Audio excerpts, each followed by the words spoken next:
बातमी थेट नागपूरमधून. नागपूरमधील गणेशपेठ परिसरातील द्वारका हॉटेलमध्ये बॉम्ब असल्याचा मेल आलेला आहे. सकाळी साधारणतः 6:30 वाजेच्या सुमारास हा बॉम्ब असल्याचा मेल आलेला आहे.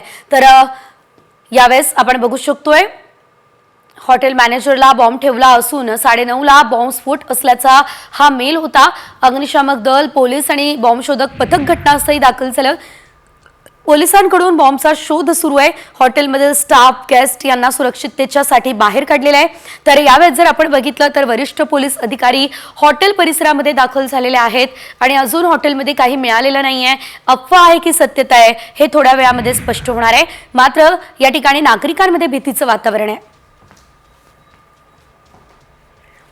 तर द्वारका या हॉटेलमध्ये खरं तर बॉम्ब असल्याचं सांगितलं जात आहे. तसा मेल खरं तर आलेला आहे. बॉम्ब शोधक पथक घटनास्थळी दाखल झालेला आहे आणि या ठिकाणी आपण जर बघितलं तर सुरक्षिततेच्या कारणानं हॉटेलमधला जो स्टाफ आहे किंवा जे नागरिक त्या ठिकाणी होते त्या सर्वांना बाहेर काढण्यात आलेलं आहे. सुरक्षित स्थळी पाठवण्यात आलेलं आहे.